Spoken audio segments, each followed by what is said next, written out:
Bapak, terima kasih, kami bersyukur buat anugerah dalam hidup kami. Hari ini kami bersama-sama berkumpul di dalam hadirat-Mu. Semuanya karena kasih bagi kami. Terima kasih Bapak, terima kasih. Mulai berkaulah di tengah-tengah kami. Kami bersyukur kasih Tuhan yang menarik kami untuk kami bersama-sama di dalam hadirat-Mu. Jadi Allah yang memberi kami hikmat dan pengertian untuk kami mengerti dan memahami dan kami mengalami firman yang menyatakan kepada kami hari ini.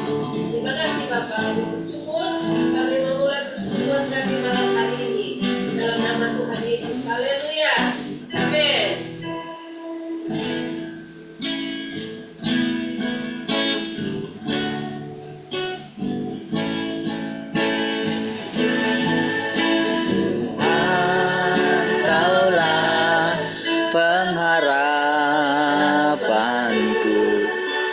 Ku percaya hanya kepadamu, Yesus Allah perlindunganku, Engkau yang selalu ku puji. Tuhan, Kaulah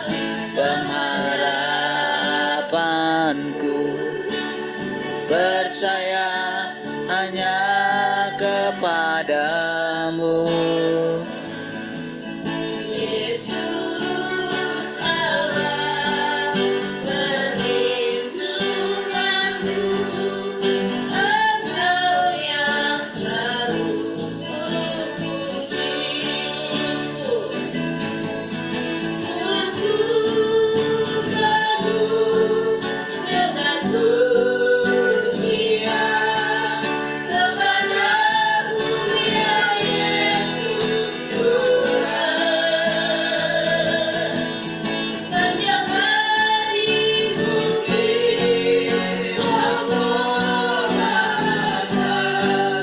kepadamu ya Allahku. Tuhan, Kaulah pengharapanku, ku percaya hanya kepadamu,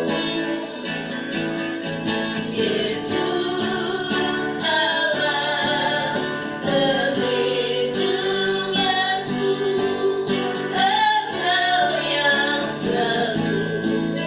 Sekali lagi katakan Tuhan Kaulah, Tuhan Kaulah pengharapanku, harapanku, percaya hanya kepadamu, Yesus Allah perlindunganku, Engkau yang selalu kupuji. Mulutku penuh dengan pujian kepadamu ya Yesus Tuhan. sepanjang hari ku beri penghormatan kepadamu ya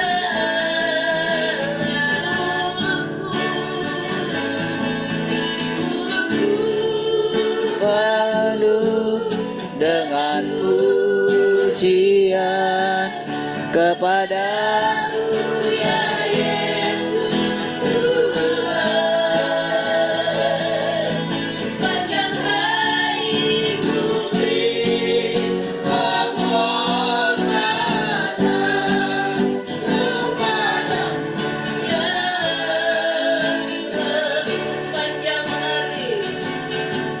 sepanjang hari ku beri penghormatan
bersyukur kepadamu Tuhan.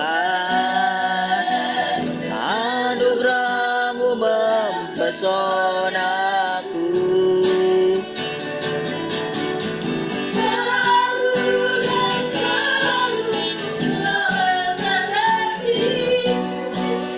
Kau membuatku berharga di matamu.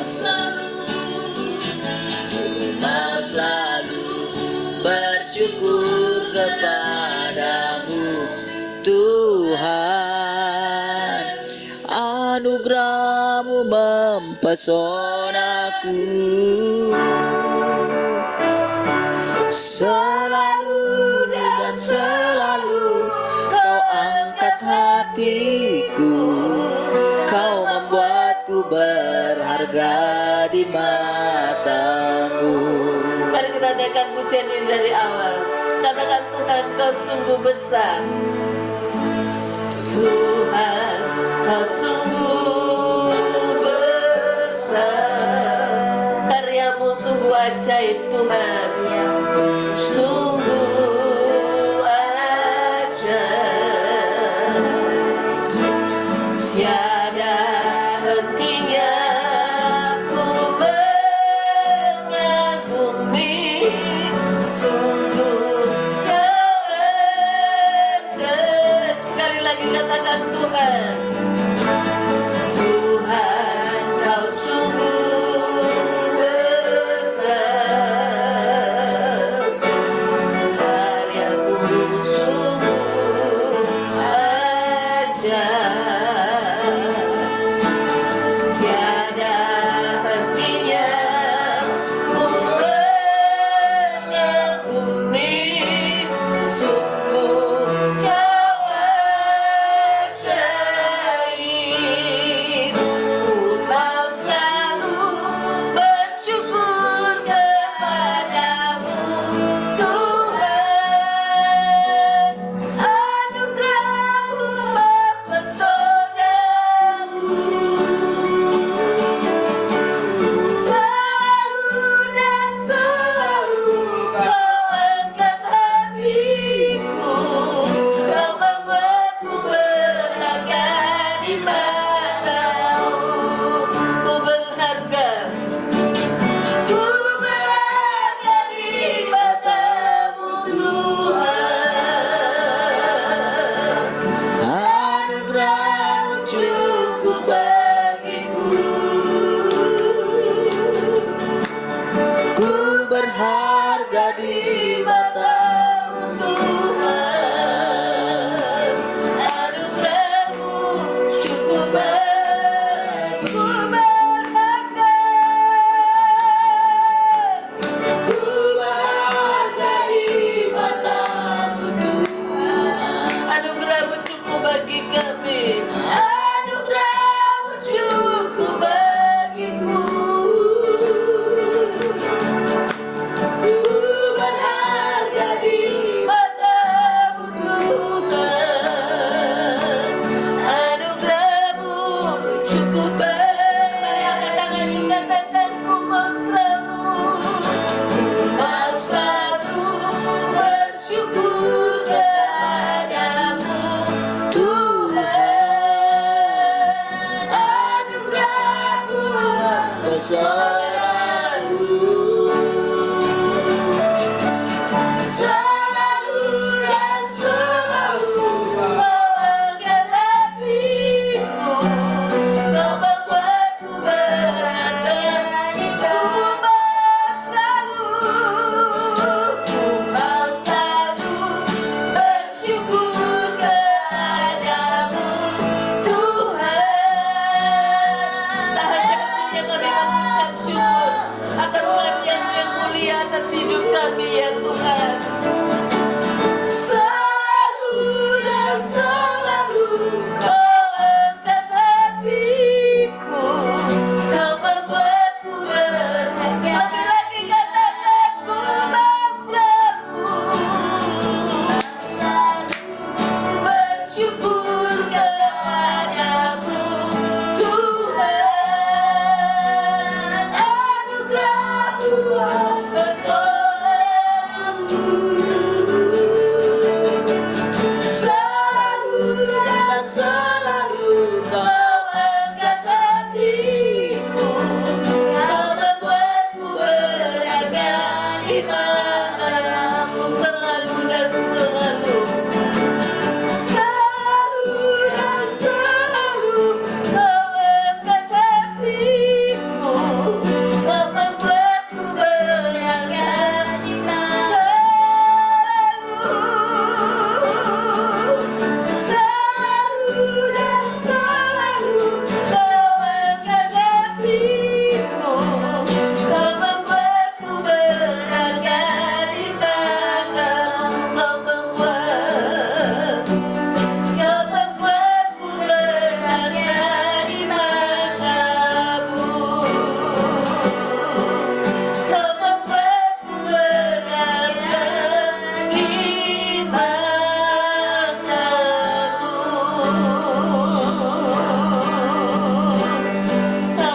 Haleluya.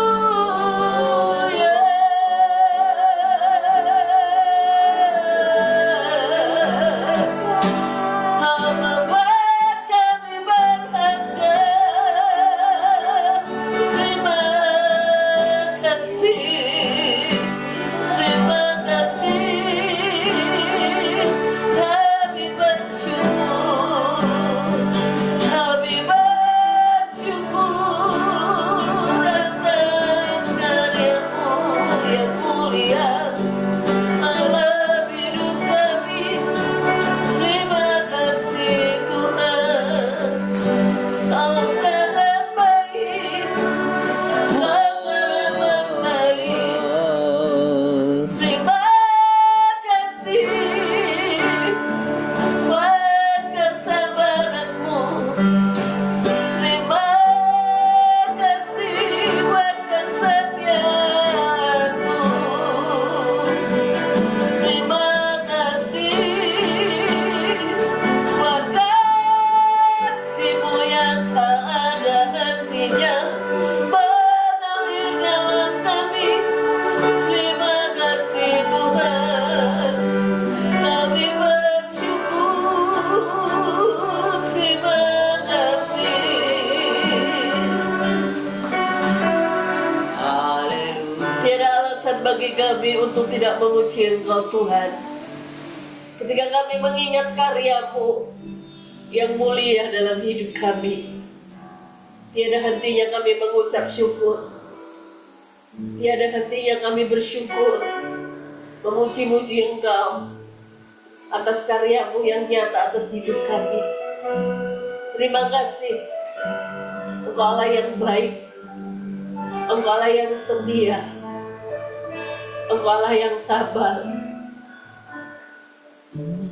Engkau Allah yang tidak pernah putus asa atas hidup kami. Engkau Allah yang setia. Terima kasih buat kesabaran-Mu, terima kasih buat anugerah-Mu atas hidup kami. Kami bersyukur, Engkau sangat baik. Ku mau selalu bersyukur kepadamu Tuhan. Anugerah-Mu mempesonaku, selalu dan selalu Kau angkat hatiku, Kau membuatku berharga di matamu. Sekali lagi katakan, Kau selalu bersyukur kepadamu Tuhan. Sampai hari ini kami masih bisa menghirup nafas-Mu. Itu semua karena anugerah-Mu bagi kami Tuhan. Terima kasih. Selalu dan selalu Kau angkat hatiku, Kau membuatku berharga di matamu. Ku berharga, ku berharga di matamu Tuhan. Anugerah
kasih ya Tuhan, kami bersyukur atas anugerah-Mu dalam hidup kami.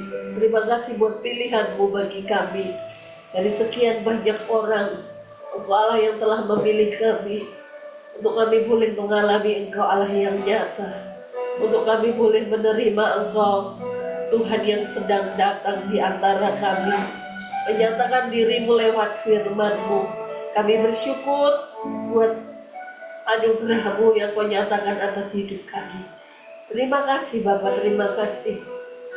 Biar kesetiaan Kau dapatkan dalam hidup kami. Setiap hari kami bersyukur Engkau Allah yang baik bagi kami. Terima kasih Bapa, terima kasih. Sukacita-Mu mengalir melimpah dalam hidup kami, sebab sukacita-Mu itu kekuatan bagi kami. Terima kasih Tuhan, terpujilah nama-Mu. Mari semua kita yang bersukacita sama-sama kita katakan amin, haleluya.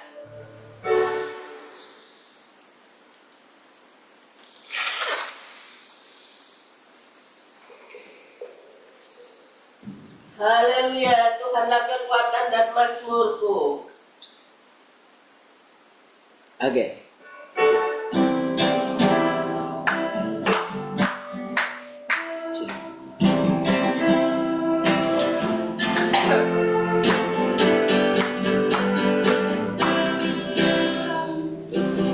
Tuhanlah kekuatan dan mazmurku. Dia gunung batu dan keselamatanku. Hanya padamu hatiku percaya. Allah benar, dan ku tak berlindung.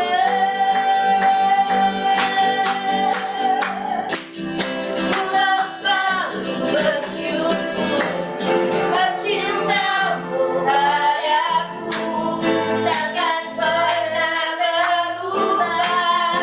Hatiku percaya, walau bumi bergoncang, gunung-gunung berencang, namun kasih setiamu tak berhina. Marilah dengan pujian ini dari awal. Haleluya. Tuhanlah kekuatan dan mazmurku. Dia gunung batu dan keselamatanku. Hanya padamu hatiku percaya. Allah benar,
kasih setiamu besar selama-lamanya dalam hidup kami Tuhan. Kami siapkan hati kami untuk menerima setiap kebenaran yang Kau nyatakan bagi kami malam hari ini. Penyertaan-Mu Tuhan segalanya bagi kami. Hadir-Mu di hidup kami itu terutama bagi kami Tuhan. Terima kasih. Penyertaan-Mu Tuhan, segalanya bagimu. Hadir-Mu di hidupku, terutama bagiku. Sekali lagi katakan, penyertaan-Mu Tuhan, segalanya bagiku. Hadir-Mu di hidupku, segalanya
Haleluya. Kasih Tuhan. Kami bersyukur, terpujilah Tuhan yang terus memimpin dan menuntun kami. Oh, kami percaya selalu ada kesegaran dalam persekutuan dengan Tuhan. Terpujilah Engkau Tuhan. Haleluya. Sama-sama katakan amin.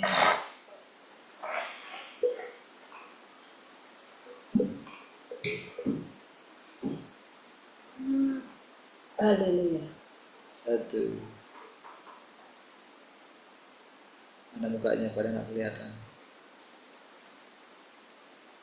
Satu, dua, tiga.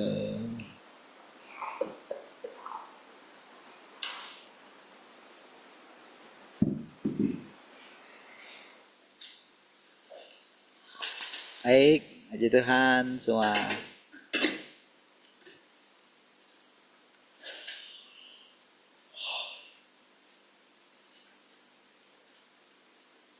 Bagaimana kabarnya malam ini semua? Semangat.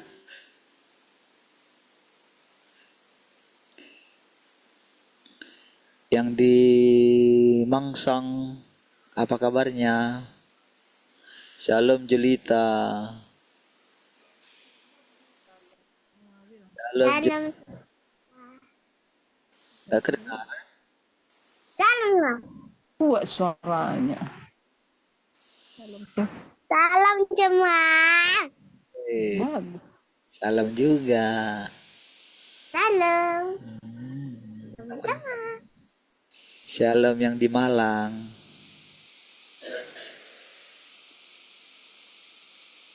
Shalom semuanya. Apa kabar? Puji Tuhan, sehat. Sudah makan belum? Huh? Kau belum makan? Ntar lagi. Baik, shalom yang dicipta.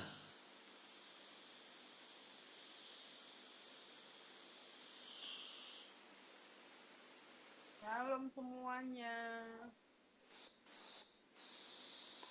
Marvelnya nggak kelihatan.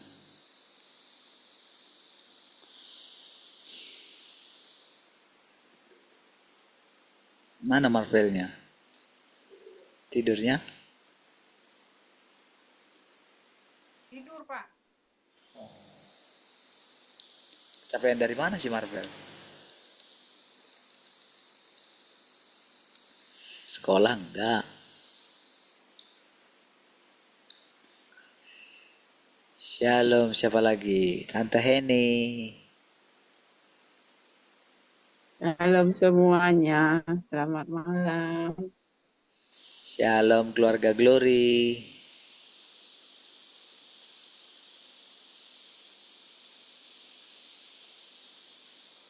Oh, pada di mana? Mungkin di luar ya. Shalom keluarga Geva.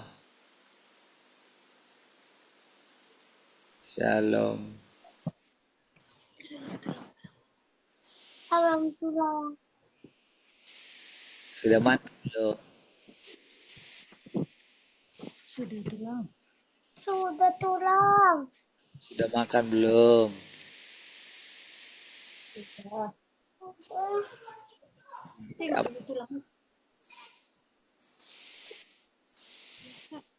Makan pakai apa? Pakai apanya? Makannya? Tahu apa? Nasi putih aja. Aja. Wah, mana ya? Mau muntah dia. Wah, kena. Oke, salam Pak Lugu. Baik, tahan ya. Tak kedengaran Pak suaranya. Kayak mau ngomong tadi. Jalan ya. Oke lah, baik. Tahan. Oke, sudah semua yang di radio ada?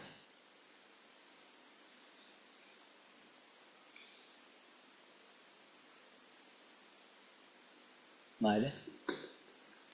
Satu. Baik. Oke, mari kita lanjutkan firman Tuhan.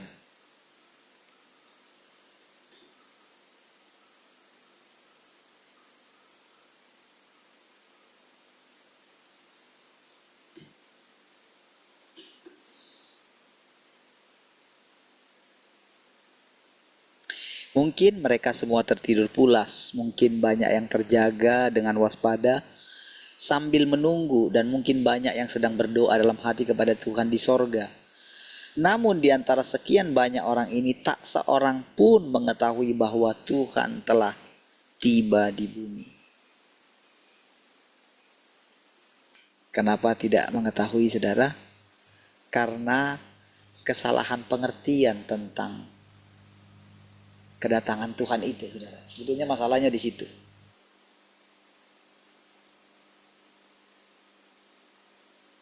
Orang Yahudi juga kan begitu kan. Kesalahan pengertian. Kalau menanti, memang mereka benar-benar menanti, saudara. Tapi penantian mereka tetap sama dengan cara nenek moyang mereka menanti gitu. Sama juga dengan sekarang juga begitu. Jadi tidak menyadari kalau Tuhan sudah datang ke bumi. Jadi atau bagian frasa yang mengatakan Tuhan telah datang dengan diam-diam, itu pun nggak dimengerti. Apa itu Tuhan datang dengan diam-diam? Bagaimana dia datang? Nggak mengetahui. Padahal saudara, Tuhan Yesus itu sebetulnya sudah kasih kisi-kisi juga dulu gitu. Ya sudah kasih kayak apa ya, kedatangan Tuhan, kedatangan anak manusia, dia mengatakan begitu, saudara. Cuman sekarang tak kenapa, saudara, orang menantikan Tuhan itu, kedatangan Tuhan yang kedua itu, Tuhan di dalam roh gitu loh. Itu masalahnya. Yang datang, yang turun di awan-awan itu loh. Padahal di kitab Wahyu kan jelas juga, lihat aku berdiri di muka pintu gitu. Di situ sebetulnya miss-nya gitu. Kenapa tak kunjung mengerti gitu? Ada yang sudah mungkin mendengar berita itu gitu, mendengarkan berita tentang Tuhan datang, tapi gimana ya? Karena sudah bosan dengan menanti tidak ada kenyataan gitu ya. Maka ya sudahlah, jadi kayaknya ya sudahlah, Tuhan tuh nggak datang-datang lah gitu. Paling nanti nggak tahulah kapan gitu loh. Jadi tidak berusaha lagi untuk mengerti apa arti kedatangan Tuhan itu, saudara. Apalagi kalau dikatakan Tuhan datang dengan diam-diam gitu.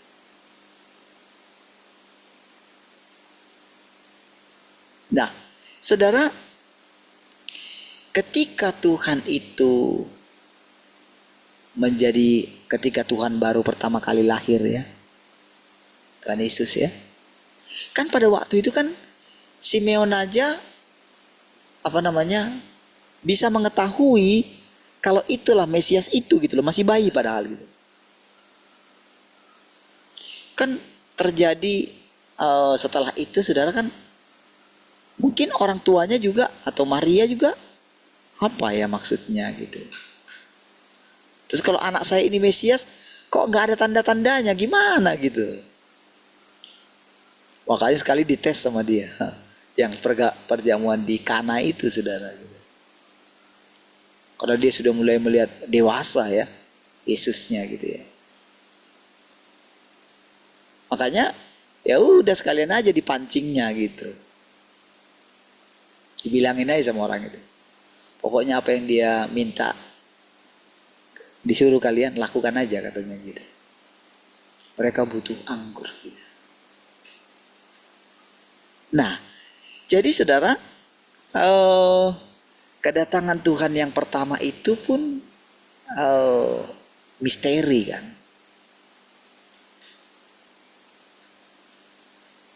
Murid-muridnya pun tidak menyadari juga gitu. Hah? Kok bisa? Coba lihat dari situ nak, kenapa masalahnya itu? Apa masalahnya itu? Kok suka kayak gitu? Lihat dari ini. Cek 1 2. Lihat itunya. Yang di audio itu, yang di itu. Nah itu. Setting, record device. Nah, coba yang lihat yang levelnya. Properti dulu, pilih dulu yang itu, yang bunyi itu. Nah itu baru properti itu. Itu level. Cek 1 2. Tadi kan sudah muncul. Oke, udah 100% kan? Oke. Cek 1 2. Kencang kok gitu? Harusnya kencang. Coba buka radio Papi. Itu kan sudah muncul di situ, harusnya kencang lah.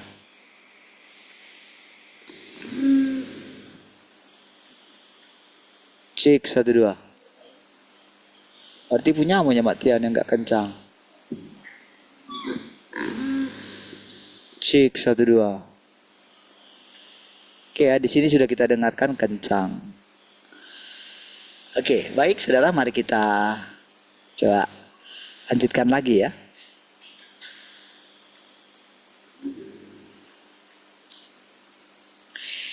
Jadi, namun di antara sekian banyak orang ini tak seorang pun mengetahui bahwa Tuhan telah tiba di bumi. Lihat ya, bagaimana semuanya banyak yang terjaga dengan waspada sambil menunggu. Tetapi dikatakan, dan mungkin banyak yang sedang berdoa dalam hati kepada Tuhan yang di sorga. Tapi entah kenapa sudah ketika mendengarkan kalau Tuhan sudah datang, kok tidak ngeh gitu loh.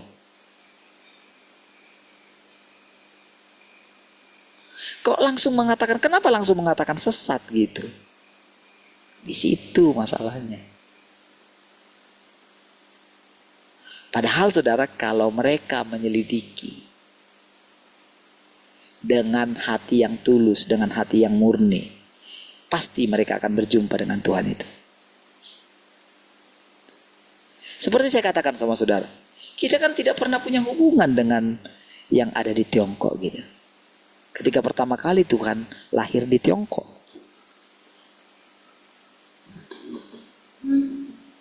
orang itu pun tidak menyadari. Orang yang menyatakan ini saudara, mana dia menyadari sejak dia dari lahir saudara. Nggak ada kelahirannya, mungkin siapa itunya nenek moyang, nggak ada ditulis tentang itu. Karena memang juga Yesus itu sebetulnya nggak ada garis keturunan dari bumi ini, sebetulnya nggak ada gitu loh. Karena kan menurut firman Tuhan,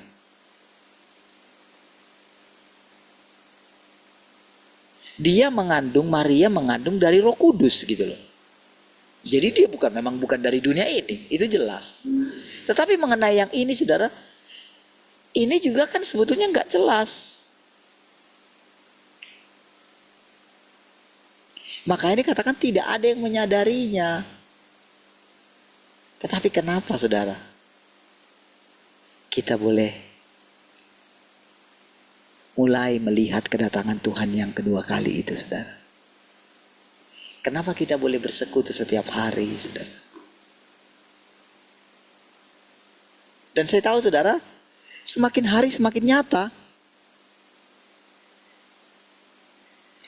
Ya, orang yang sedang bicara ini pun, ya di dalam hatinya tetap juga saudara mengikuti pergerakan Tuhan yang tidak disadari orang ini saudara. Iya. Tetapi saudara, entah gimana saudara, itulah ajaibnya firman Tuhan saudara. Oh, kita nggak seperti dulu lagi. Ya, kita nggak bertanya-tanya lagi sebetulnya. Entah gimana caranya, kita percaya begitu saja. Nah, ya, tapi nanti kan akan ada ujian juga. Lihat saudara, waktu Yohanes membaptis Yesus, Kan dia benar-benar loh, lihat loh, ada malaikat turun, ada burung merpati turun. Tiba-tiba dia bernubuat, saudara. Inilah dia, anak domba Allah, katanya kan kayak gitu kan. Membuka kasutnya pun aku tidak layak gitu. Bayangkan, saudara. Coba rasakan perasaan roh yang dialami oleh Yohanes. Kan kita pernah mengalami pengalaman roh kan? Kan pernah kan? Kalau kita diurapi dulu gitu kan. Gimana roh kita kayak melayang gitu kan? Ya kira-kira seperti itu yang dialami oleh Yohanes. Tetapi kenapa ketika dia di penjara, kenapa dia ragu bahwa itulah Tuhan itu, itulah Mesias itu? Ya kan? Di mana? Apa salahnya gitu?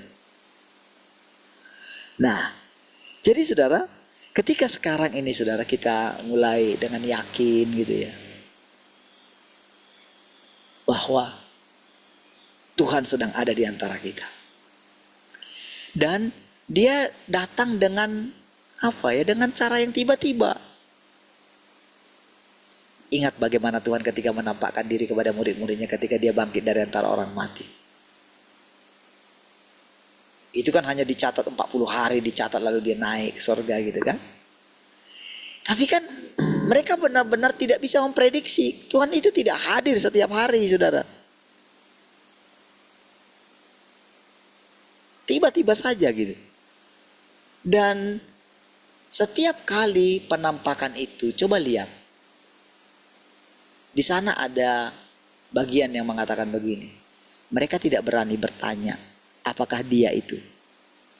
Karena mereka yakin. Dialah itu.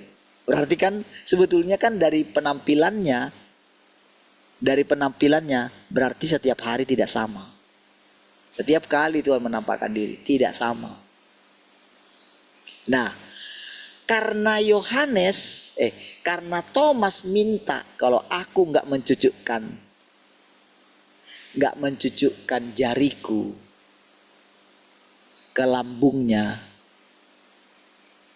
maka aku tidak percaya. Barulah Tuhan menampakkan diri kepada mereka dalam rupa di mana dia itu lambungnya itu lubang gitu. Lalu tangannya itu ada bekas lubang paku. Kalau seandainya di pertemuan berikutnya dia datang dengan menampakkan diri seperti itu, tentu akan mudah mereka mengenalinya dari bekas lubang paku itu kan? Iya dong. Tapi kenapa? Kenapa?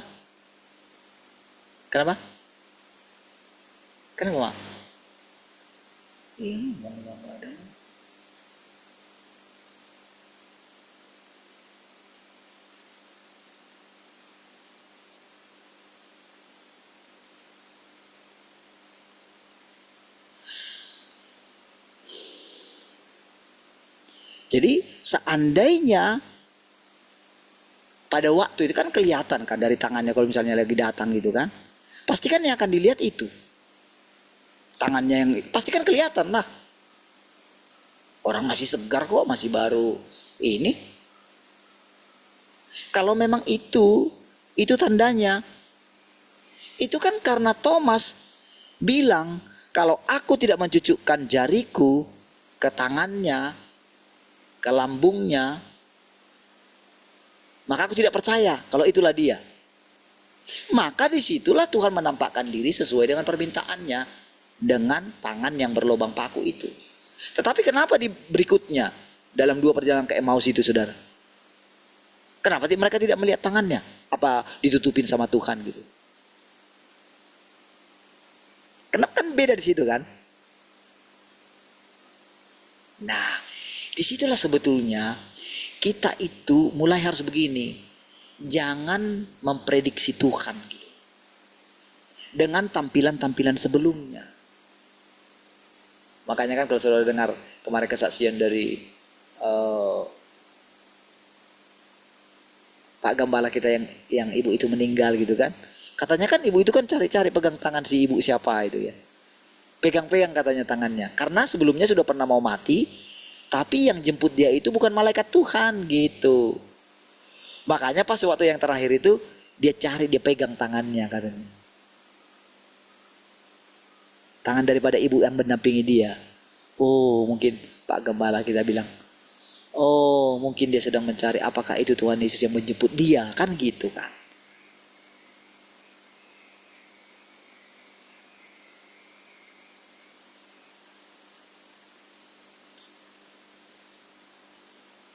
Padahal harusnya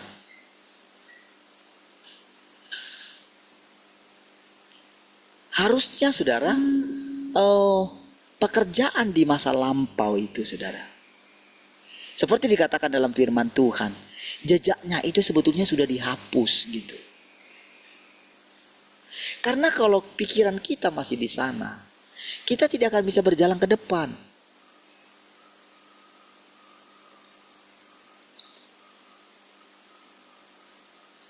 Nah, disinilah saudara, kedatangan Tuhan yang kedua ini saudara.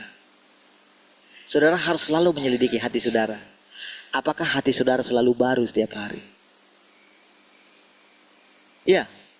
Jadi kalau setiap pagi ketika kita mau bertemu dengan Tuhan, ketika kita itu mulai ada kebosanan gitu ya, itu sebetulnya kita itu sedang dipenjarakan lagi gitu.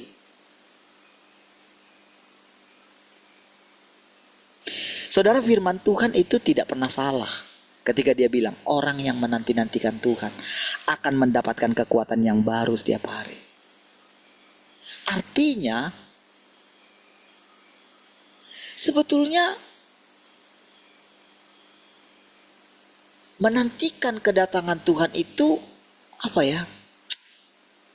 Itu sesuatu yang kalau boleh dikatakan itu menjadi sesuatu yang keliru jadinya gitu. Karena kan firman Tuhan bilang, siapa yang menantikan Tuhan akan mendapatkan kekuatan baru gitu. Artinya mereka pasti berjumpa dengan Tuhan. Berarti kita tidak terus menanti-nanti dong kalau kayak gitu. Kalau kita percaya firman,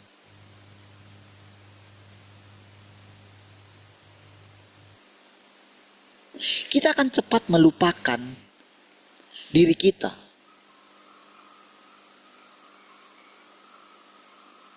Jadi sesudah Yesus selesai mengatakan, Bapakku, kenapa engkau meninggalkan aku? Terjadi kegelapan gitu. Dia nggak perlu lagi saudara dia mencari-cari terus, enggak. Gimana dia kayak orang kebingungan? Tidak. Dia cepat menjaga situasi, menjaga kondisinya. Ya, oh mana bisa saya bingung, kata Tuhan dalam hatinya gitu. Enggak lah.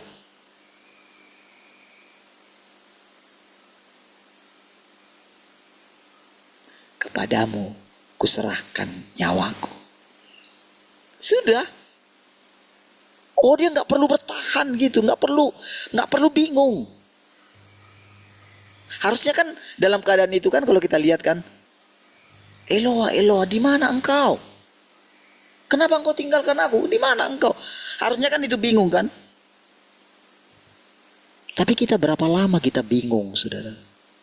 Sampai kapan kamu terus begini?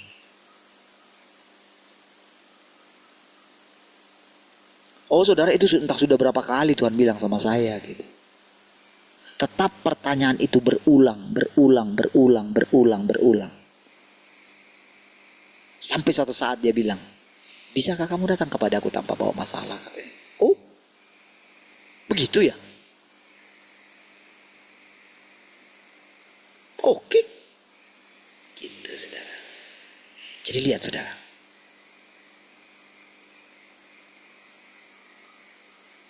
Mungkin berkali-kali saya coba jelaskan tentang kedatangan Tuhan kepada saudara. Karena saya sedang meyakinkan diri saya sedang coba cerita apa yang saya alami diam-diam gitu. Ketika berbicara kepada saudara. Nah, itu sebetulnya yang sedang saya katakan kepada saudara. Nanti kalau saudara dengarkan ulang ya, saudara akan lihat itu saudara. Tapi saya menceritakan itu saudara, tentu saudara, Diam-diam Tuhan juga akan bilang sama saya di dalam hati saya, sampai kapan kamu terus begini?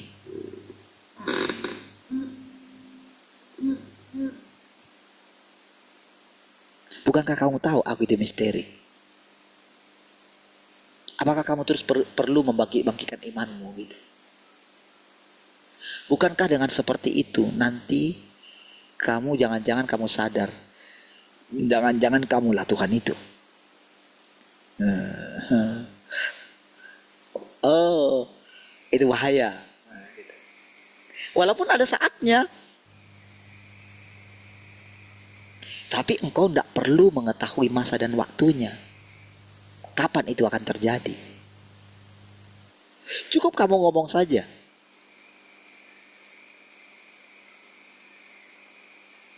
Gak perlu kamu mengulang-ulang perkataan seperti itu. Ini kepada saya ya.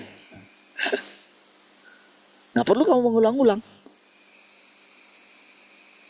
Seolah-olah nanti kamu bisa memprediksi Tuhan itu. Kamu tidak bisa prediksi aku. Mulai sekarang, tidak ada orang yang bisa memanfaatkan aku lagi. Ya. Makanya saudara, dia mulai mengatakan ketegasannya. Yang kemarin oke, untuk meyakinkan saya gitu. Dan memang sudah terlalu ajaib bagi saya gitu. Kadang-kadang sampai saya mengerti, entah saya anak sulung kah, entah saya umat Tuhan, saya kadang-kadang gak ngerti gitu. Karena tepat sesudah itu normal semua, biasa gitu. Dan dia mau kita itu benar-benar normal gitu.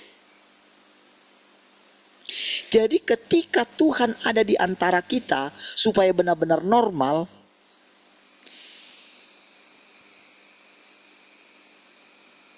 maka kita akan menjadi manusia normal. Ya. Tapi memang saudara, kita itu akan terus merasakan.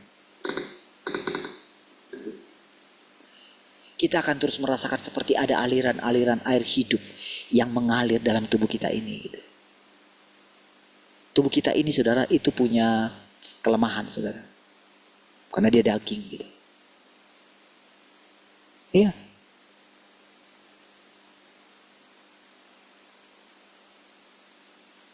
Kita tidak bisa menjaganya, tidak bisa mengetahuinya. Entah kekurangan apa tubuh kita ini gitu. Sebetulnya saudara kita butuh vitamin untuk jiwa kita juga gitu. Tapi kita tidak tahu.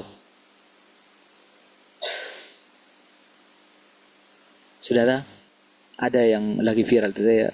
Ternyata saya itu suka mendengarkan ada itu dokter di Medan kayaknya atau di mana itu ya. Orang Batak itu. Dia suka bikin kayak pertemuan-pertemuan tiap pagi gitu ya. Untuk membicarakan tentang kesehatan gitu.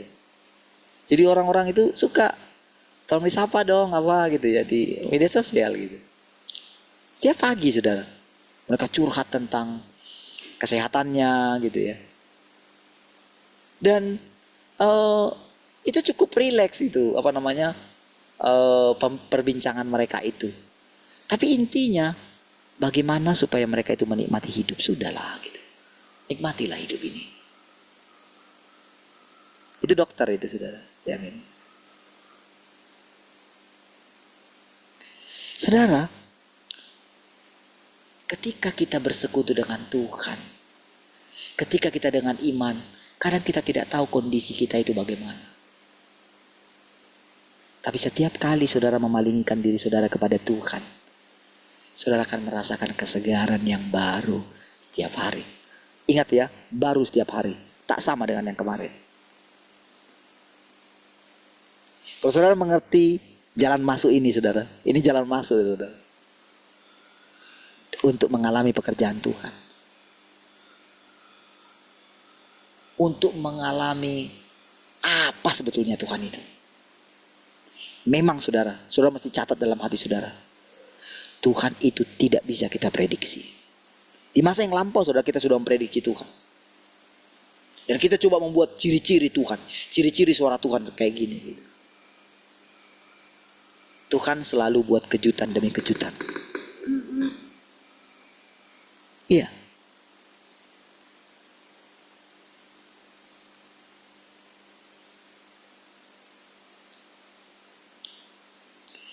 Jadi setiap kali saudara, ketika saya mengatakan kalau Tuhan itu sabar sekali gitu ya, memang itu betul saudara. Itu bukan doktrin, bukan teori, bukan karena kita baca dalam Alkitab Tuhan itu sabar, tapi karena memang kita mengalami setiap hari kesabaran Tuhan. Iya. Sampai nggak ada kata-kata yang pas untuk bisa mengatakan kalau Tuhan itu sabar gitu. Kalau ada kata-kata yang lebih tinggi dari sabar untuk mengatakan Tuhan itu, kita akan pakai kata itu. Namun nggak ada, saudara. Kalau orang Jawa itu pakai, kalau enak gitu kan ditambah u-nya gitu. Enak gitu. Nah,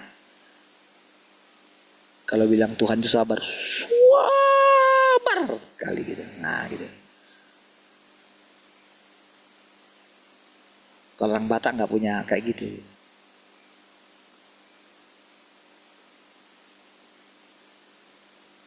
Sampai kita itu nggak punya lagi nggak punya lagi intonasi bagaimana. Harus panjang, gitu. Kalau setiap hari kita mau mengingat kebaikan Tuhan, kesabaran Tuhan, ketekunan Tuhan, gitu. Makanya sudah nggak usah panjang-panjang u-nya kata Tuhan gitu. Cukup kamu bilang, memang Tuhan sangat sabar. Biasa aja ngomongnya gitu. Tapi rohmu bisa menyatakan itu. Engkau bisa mengalaminya di lubuk hatimu yang paling dalam. Segala pekerjaan Tuhan itu, saudara. Jadi kalau dikatakan ini, orang tidak mengetahui kalau Tuhan itu sudah datang. Ya, di masa lampau demikian kita. Jadi ketika 30 tahun yang lalu, memang iya betul saudara. Tapi sekarang berbeda. Kita sudah melihat Tuhan. Dari mulut kita ini sudah kita mengatakan. Kita sudah membuka pintu kita. Dan kita sudah melihat Tuhan itu masuk. Dan kita sudah mengakui kalau kita setiap hari berbicara dengan Dia. Muka dengan muka kita bicara dengan Dia. Oh, kita sangkali semua suara-suara yang melawan firman Tuhan itu, saudara. Mana buktinya? Mana buktinya? Kita sangkali. Tidak, firman Tuhan bilang Tuhan sudah datang.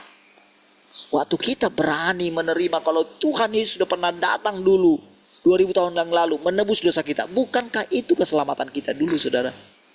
Bukankah itu penebusan kita?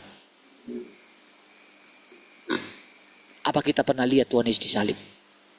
Pernah? Kenapa banyak orang tidak percaya kalau Tuhan Yesus itu sudah disalib? Kenapa banyak orang Muslim? Kenapa banyak orang Buddha? Mereka tidak percaya kalau Tuhan Yesus itu disalib. Kalau yang disalib itu adalah Allah itu sendiri. Kenapa mereka tidak percaya itu? Lalu kenapa ada orang yang percaya? Kenapa saudara percaya? Kenapa orang tua kita percaya? Kalau Tuhan sudah pernah disalib. Apakah pada waktu orang tua kita percaya? Orang yang beritakan Injil kepada mereka membuat filmnya gitu. Lalu kalaupun dibuat film, bukankah itu para pemeran? Bukankah sangat riskan, saudara? Kalau orang mengatakan itu dongeng, saudara. Tapi kenapa kita percaya? Lalu hal yang sama terjadi kepada kita. Apakah kita pernah berjumpa dengan orang ini? Tidak pernah berjumpa dengan orang ini. Karena apa? Untuk apa gunanya? Karena kedatangan Tuhan itu adalah firman. Dan firman itu menjadi daging. Seandainya saya tidak punya kesaksian roh. Seandainya saya tidak mengalami kesaksian tentang kedatangan Tuhan. Tentu saudara tidak akan pernah mendengarkan.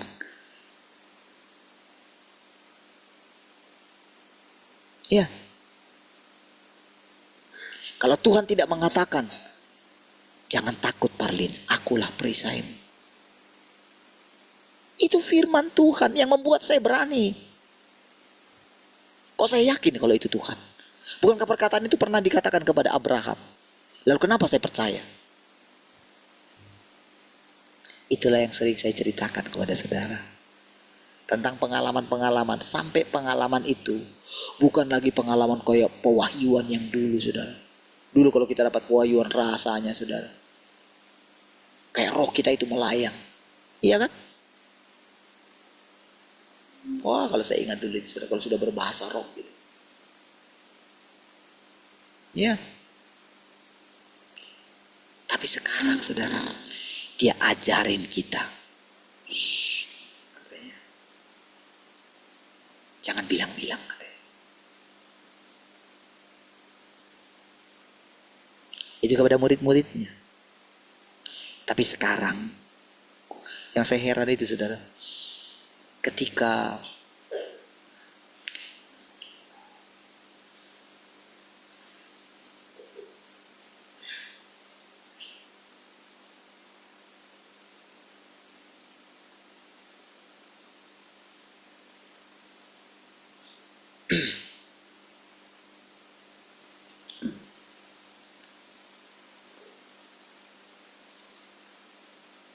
Baik.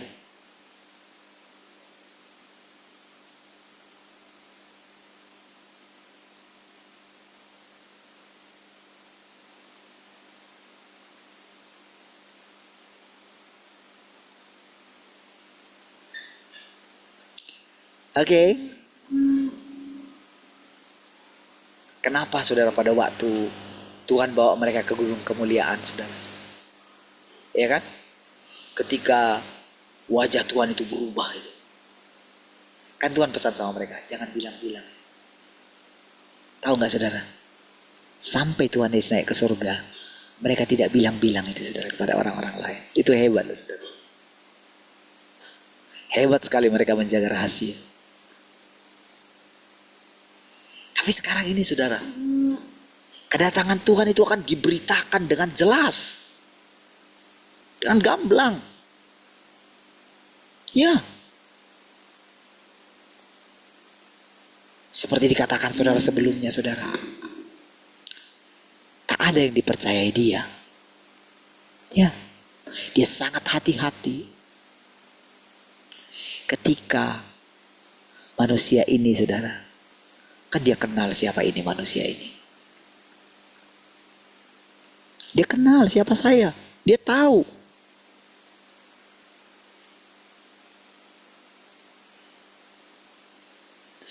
Rasanya, saudara, untuk mempercayakan dirinya kepada manusia ini, manusia yang rusak ini, oh, itu mustahil, saudara.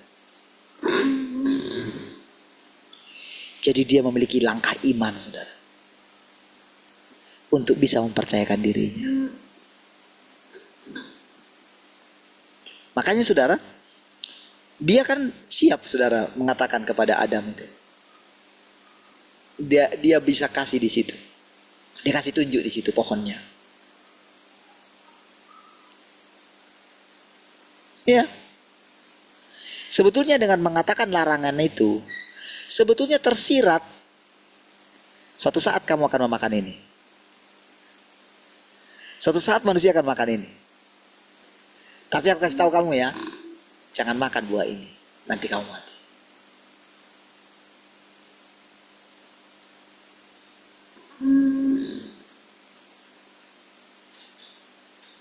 Iya. Karena memang dia tahu manusia itu akan penasaran. Kenapa dilarang? Dan sengaja, saudara, iblis juga diizinkan. Bahkan dia sudah lebih duluan ada di bumi ini, saudara. Sebetulnya bumi ini adalah hati kita, sebetulnya. Ini tanah hati kita ini, saudara.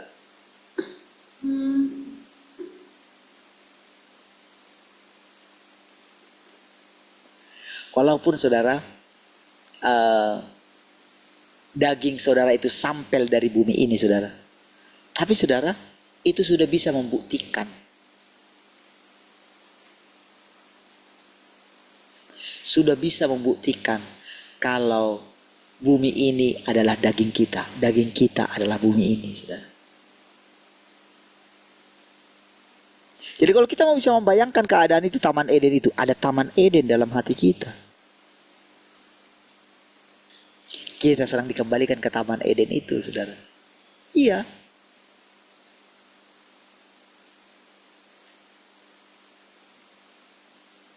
Tapi saudara, buah dalam taman itu, saudara, sudah pernah dimakan. Dan sekarang kita sudah tahu. Jadi begitu kita mulai mengetahui tentang diri kita ini, saudara, begitu kita mengetahui tentang kedatangan Tuhan, dan begitu kita mulai sadar, begitu orang ini mulai sadar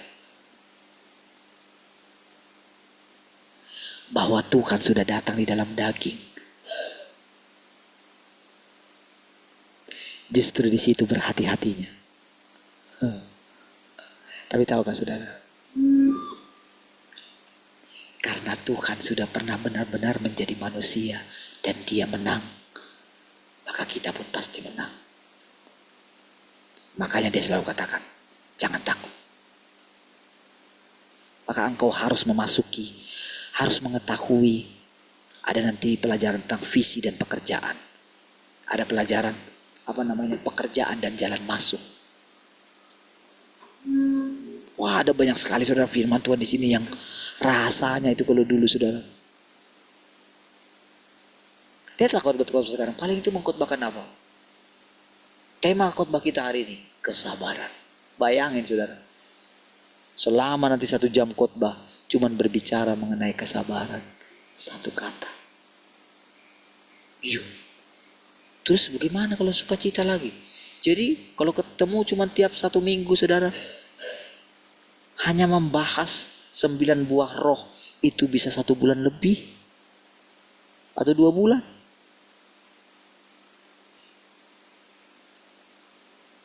Coba betapa miskinnya saudara. Padahal itu semua nyata di dalam kita, itu gak diusahakan. Kalau kita usahakan terus menjadi sabar gitu, oh meledak nanti baru tahu. Oh karena firman Tuhan kemarin bilang kita mesti sabar. Ketika datang ujian tentang kesabaran, dia ingatlah firman Tuhan itu. Hari pertama lolos, hari kedua lolos. Ada yang belum selesai, belum pulang di rumah, itu sudah gak lolos saudara. Ketika mendengarkan khotbah tentang kesabaran, dia bertekad dalam hati, aku mesti sabar. Baru di parkiran saudara, baru di parkiran bayangin.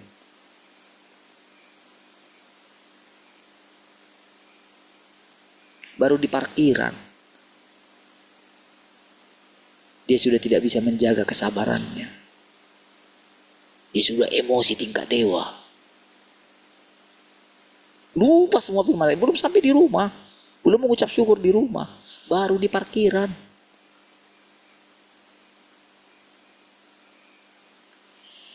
Lalu saudara, kalau kondisi seperti itu, bagaimana orang Kristen itu saudara, sampai kapan?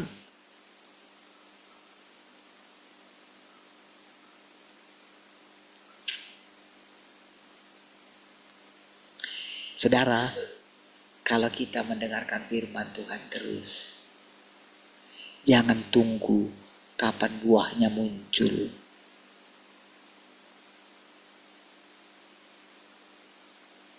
Buah itu pasti muncul kalau tanah hatimu baik. Kalau terus engkau sirami, kalau terus engkau mengizinkan Tuhan menyiraminya, engkau pasti akan berbuah. Iya. Saudara, itulah yang sedang kita alami dari hari ke hari, saudara. Gak perlu kita menunggu bukti.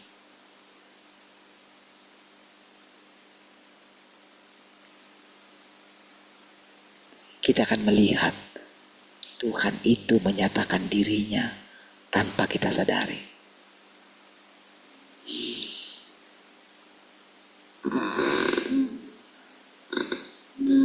Tuhan bekerja dengan cara ini untuk melakukan pekerjaannya dengan lebih lancar dan untuk mencapai hasil yang lebih baik dan juga untuk mencegah lebih banyak pencobaan. Nah, yang saya ceritakan kepada saudara tadi, saudara. Ketika saya mulai menyadarinya, itu loh saudara, bahaya.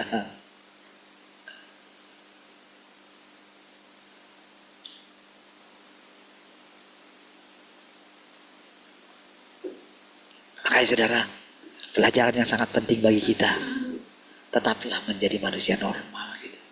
Ya, nggak usah pakai topeng saudara, jadilah apa adanya. Ya, jangan berusaha menjadi baik. Ya, tapi jadilah orang baik. Oke? Kalau berusaha itu saudara, itu akan mencoba menunjukkan kepada dunia ini kalau dia baik. Jangan. Tapi jadilah orang baik. Dah.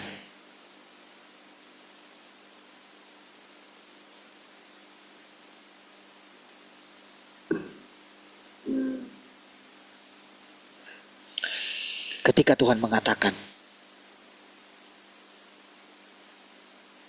jadi manakah yang terutama katanya?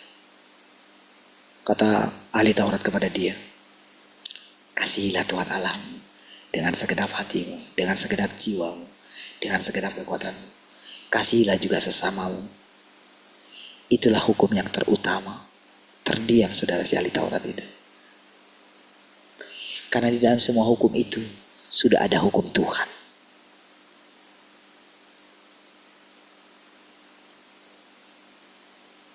Tapi saudara,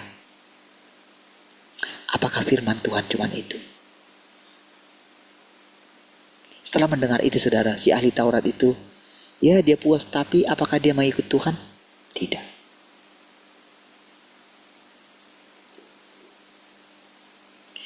Makanya saudara, kalau benar mereka itu sudah percaya sama Tuhan, mereka akan terus mengikut Tuhan. Mereka itu akan meninggalkan teman-temannya ahli Taurat itu saudara. Iya. Kalau benar mereka sudah melihat Mesias itu.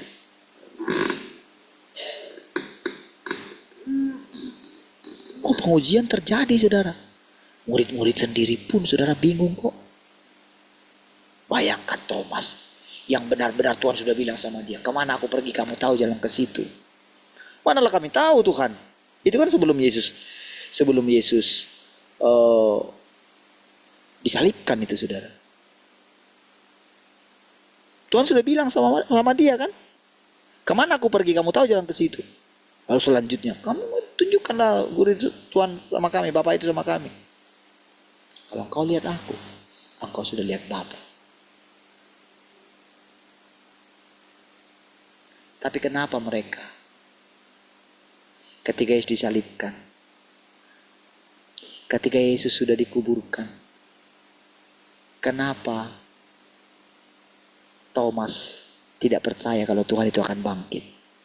Kenapa? Ya.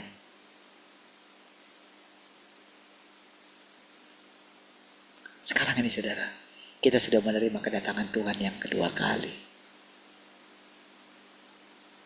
Apakah sama ketika kita sudah menerima kedatangan Tuhan yang pertama kali? Saudara, orang yang sudah menerima kedatangan Tuhan yang pertama, hidup mereka sudah membosankan. Seperti orang yang sudah menerima Taurat. Saudara, ketika pertama kali Taurat turun, saudara, mereka sangat bahagia sekali, saudara. Iya. Itu mereka peluk, saudara, firman Tuhan itu setiap hari, saudara. Iya. Apalagi ketika dibilang, renungkanlah itu, maka jalanmu akan berhasil, katanya. Banyak orang mempraktekkan, saudara, membaca firman Tuhan tiap hari.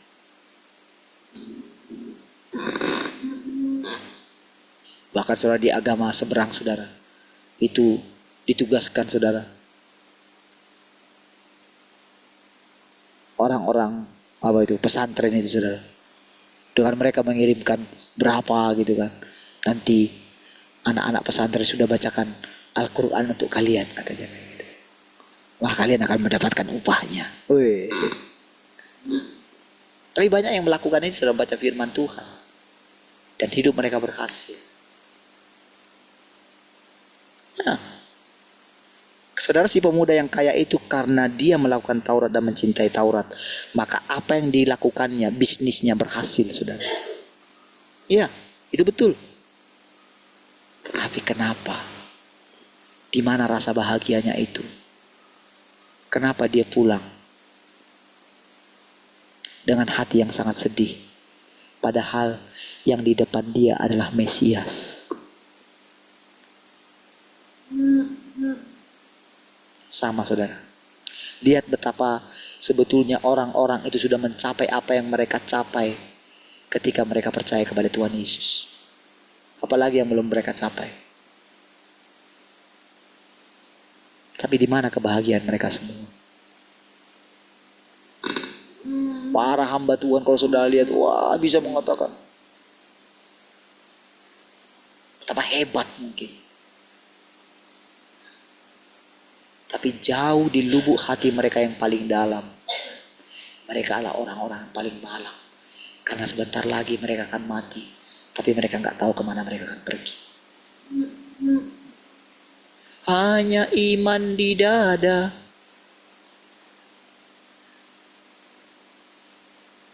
Iman memang di dada, tapi mereka tidak bisa melihat. Mati tanpa pengharapan. Kalaupun dia punya pengharapan, tapi pengharapannya itu pengharapan yang semu, saudara.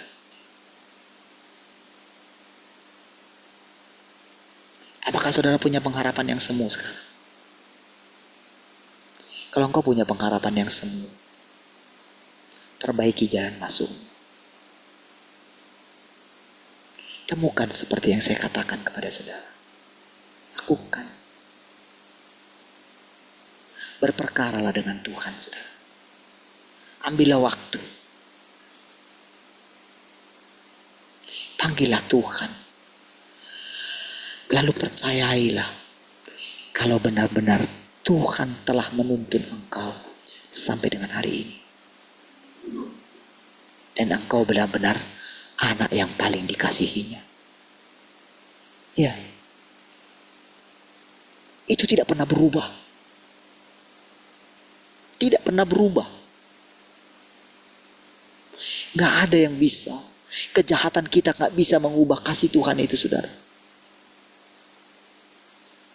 Iya. Kalau dikatakan Tuhan itu adalah kasih, benar-benar adalah kasih, tidak ada kepalsuan di dalam Tuhan itu, saudara. Tidak ada.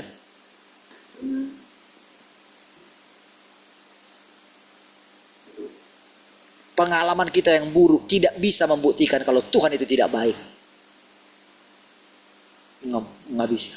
Apapun yang terjadi di sekeliling kita itu tidak bisa mengatakan kalau Tuhan itu tidak baik. Tuhan itu baik. Karena setiap kali saudara datang menghampiri Dia, kapanpun, apapun situasimu, walaupun rasanya engkau di jurang maut, tak ada yang bisa menyembunyikan engkau dari Tuhan. Sekalipun engkau ada di jurang maut, sekalipun engkau ada di dunia orang mati, karena Tuhan ada di sana. Karena Dia mengatakan saatnya akan tiba dan sudah tiba. Orang-orang yang dalam kuburan akan mendengarkan suara anak Allah. Nggak peduli di mana engkau sedang berada saat ini. Nggak peduli di mana sekarang manusia berada.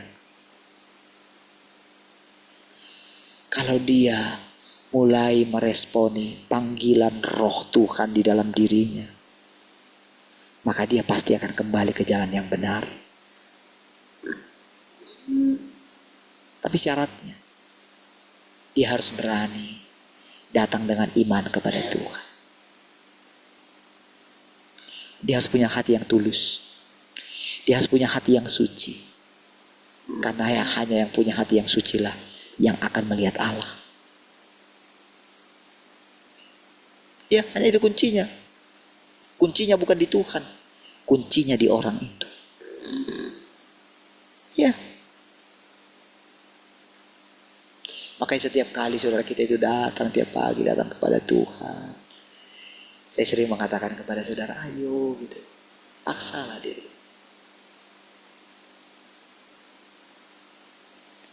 Pegang apa yang ada padamu saudara. Pegang.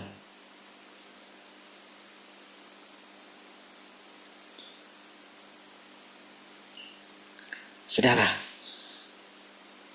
Tuhan itu saudara, yang kita rasakan setiap hari ini saudara, benar-benar tak terceritakan saudara.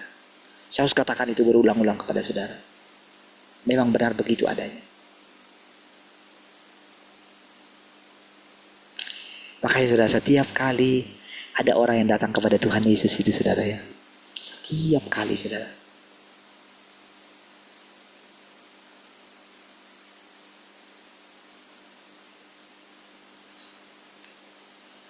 itu saudara, dia itu selalu apa ya, langsung sumringah gitu loh saudara.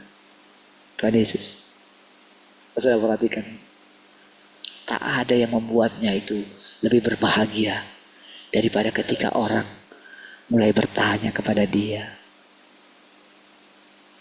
Ketika orang-orang mencari kebenaran, ya, makanya selalu dia, marilah kepadaku. Mari yang haus datang kepadaku, karena kamu akan minum dengan cuma-cuma. Ya. Kayak setiap kali kita datang sama Tuhan, saudara ya. Setiap kali kita bersekutu ini, saudara. Saudara, ada banyak ini ya, khususnya di bagian yang ini, saudara ya. Nanti ke bab 5 juga itu ya. Itu semakin hari semakin dalam, saudara. Apa yang saya katakan sebelum-sebelumnya itu, saudara, ya dari sinilah gitu. Diceritakan di sini. Makanya saudara, kalau baca itu kadang-kadang saya harus pelan-pelan baca di ini, kalau saya sendirian gitu.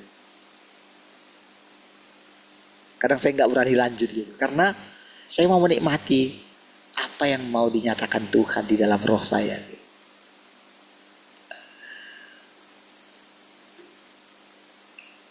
Jadi lihat saudara, mencegah lebih banyak pencobaan gitu. Nah nanti kalau yang ini sudah di bagian lebih mencegah lebih banyak pencobaan, kadang saya mau jelaskan itu saudara, tapi ya sudahlah, biarlah nanti Tuhan yang jelasin dalam roh saudara. Ya kalau nanti suatu saat ya mau saya jelasin ya, kan itu kan perlu ini ya, bukti ya. Tapi saya ngerti dalam hati saya gitu. Ketika aktivitas tidur manusia di musim semi berakhir, nah ini dia, pekerjaan Tuhan akan telah lama selesai dan dia akan pergi mengakhiri kehidupan pengembaraan dan masa tinggalnya yang singkat di bumi. Ketika orang mulai terjaga dan terbangun dari tidur yang panjang, pekerjaan itu sudah selesai katanya. Nanti saya dengarkan berikutnya ya. Betapa enggak tahu nanti kita sampai di situ enggak, atau sudah di halaman di bagian keberapa gitu ya. Sekarang ini halaman ke-9 masih ya. Saudara, nanti saudara akan menemukan saudara, betapa Tuhan yang di sorga atau Bapa itu saudara, kerinduan dia karena keterpisahan dengan anaknya itu saudara, wah, itu benar-benar membuat dia sangat menderita sekali. Nanti kalau saudara kita sampai di situ saudara, saya akan mengajak saudara boleh membayangkan dari membaca bagian firman Tuhan ini saudara, dari mempersekutukan ini saudara. Saya berdoa saudara, Roh Kudus akan menjelaskan kepada saudara peristiwa itu. Peristiwa yang sangat indah ini. Saudara nanti akan merasakan satu, apa ya, bagaimana sih sebetulnya kerinduannya Tuhan itu. Jauh melebihi kerinduan kita saudara. Iya. Kita ini baru berapa lama sih hidup, saudara? Tapi Allah itu sudah berapa lama hidup?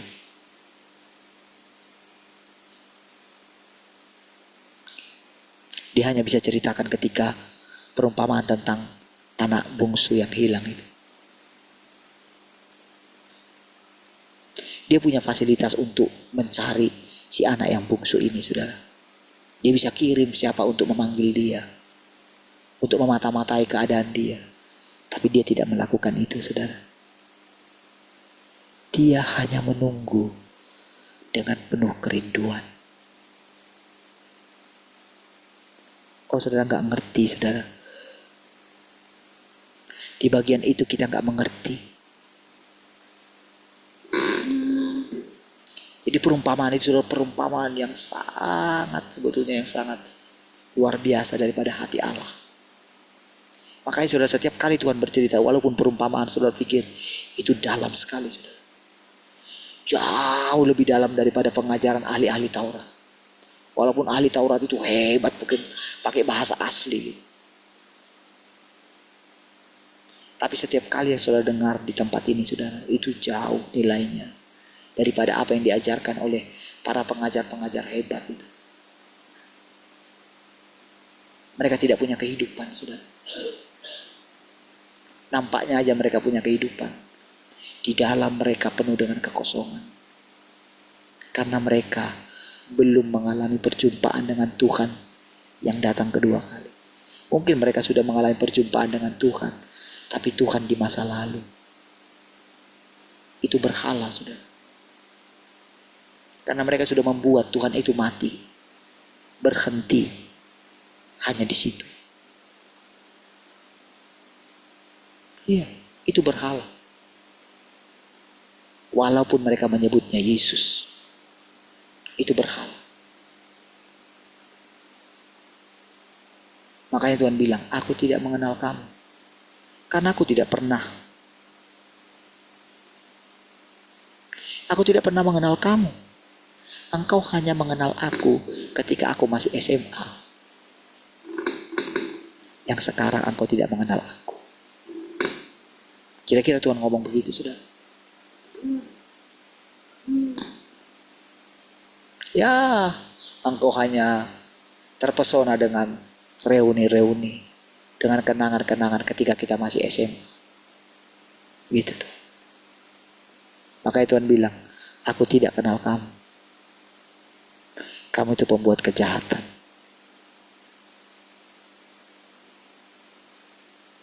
Karena Tuhan lama-lama gak datang-datang. Engkau semena-mena terhadap orang lain. Boleh kalau dia bicara sama pendeta-pendeta, sama hamba-hamba Tuhan, engkau semena-mena terhadap jemaat. Itu bukan jemaatmu, engkau gak pernah mati untuk itu. Tapi engkau peras dia. Engkau menjadi Tuhan atas mereka. Engkau tidak pernah menjadi hamba bagi mereka. Makanya engkau enyah dari sini. Iya. Apalagi orang yang kalau pakai jubah itu.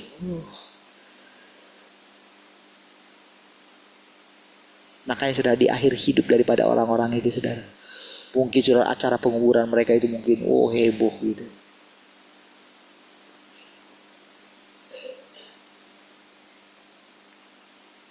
Oke, kata Tuhan.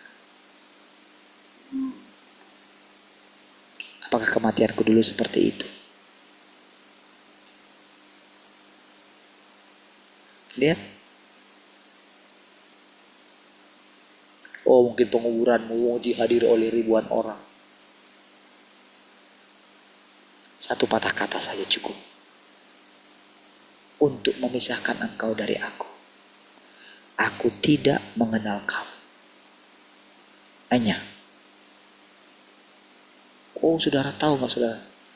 Perkataan anyah itu, saudara, itu bukan perkataan biasa. Itu firman. Tuhan itu tidak menggerakkan satu jarinya pun untuk mengusir engkau. Cukup pakai firman itu. Makanya kalau saudara tidak menghargai firman ini, saudara, Suatu saat firman itu, apa yang engkau anggap ada padamu, akan diambil daripadamu, kata Tuhan.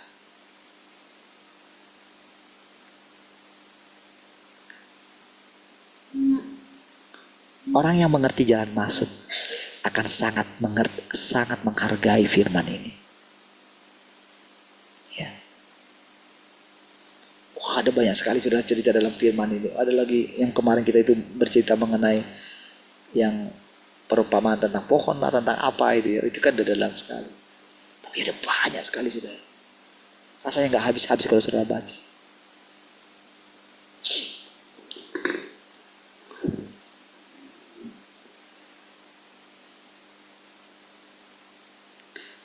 Karena pekerjaan Tuhan mengharuskan agar Tuhan bertindak dan berbicara secara pribadi. Karena tidak mungkin bagi manusia untuk campur tangan. Nah, saudara mesti perhatikan di sini, saudara. Di sini adalah saudara saya itu menemukan satu ini, saudara, kasih kebenaran. Jadi saya itu sampai harus tetapkan dalam hati saya. Iya, saya harus tetapkan dalam hati saya. Saya nggak bisa merepresentasikan Tuhan. Oh, itu benar-benar membuat ada takut akan Tuhan dalam diri saya. Nggak bisa. Tapi kalau Tuhan mau menyatakan dirinya melalui saya akan sangat berdosa kalau Tuhan sudah pilih saya, tapi saya tidak mempersembahkan tubuh saya.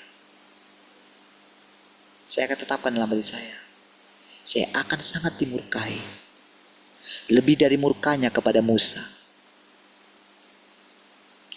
kalau saya tidak memberikan kesempatan kepada Tuhan untuk menampakkan diri. Pertama-tama dia menampakkan diri kepada saya. Siapa yang menyatakan diri? Siapa yang berani?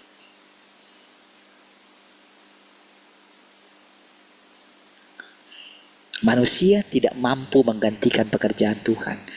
Karena alasan inilah Tuhan dengan berani menghadapi bahaya ribuan kali lebih besar daripada orang-orang pada zaman kasih karunia untuk turun ke tempat kediaman si naga merah yang sangat besar demi melakukan pekerjaannya sendiri. Oh, saudara, itu dalamnya. Besok lagi kita akan lanjutkan, saudara. Jelaskan tentang itu semua, saudara. Secara perlahan. Saya berharap, saudara, setiap kita makin lama, makin bersemangat ya. Mencari Tuhan gitu. Kalau nanti saudara tidur gitu, berdoalah gitu. Pandanglah Tuhan gitu. Katakan terima kasih Tuhan. Berbedalah ucapan syukurmu kepada Tuhan. Kalau besok pagi yang kau bangun gitu, langsung ingat, saudara, hari ini, malam ini kita telah berjumpa dengan Tuhan. Besok pagi, dia berdandan lebih indah bagi kita, saudara, karena dia ingin berjumpa dengan kita. Kalau ingat dulu ketika ibu kita sebelum dia meninggal itu, saudara, itu menyambut kami itu ya, saudara, saya itu rasanya itu senang sekali, saudara. Iya. Benar-benar, saudara, dia tidak menunjukkan dia sakit di hadapan kami. Iya. Kalau saya ingat itu ya, saya itu benar-benar bilang, wah, cantik sekali ibu gitu. Saudara tahu, Tuhan pun berdandan setiap hari untuk kita. Bagaimana dengan kita? Apakah kita berdandan untuk Tuhan setiap hari, setiap pagi? Mari kita berdoa. Terima kasih Tuhan, kami bersyukur malam hari ini. Terpujilah Tuhan. Biar kiranya kami boleh beristirahat malam hari ini dengan penuh dengan damai sejahtera. Terima kasih Tuhan untuk makanan hari ini, untuk firman Tuhan yang sudah menyegarkan kami. Kami bersyukur Engkau terus bekerja di dalam diri kami. Kami persembahkan tubuh ini bagi Tuhan. Terpujilah Tuhan. Haleluya, sama-sama katakan amin.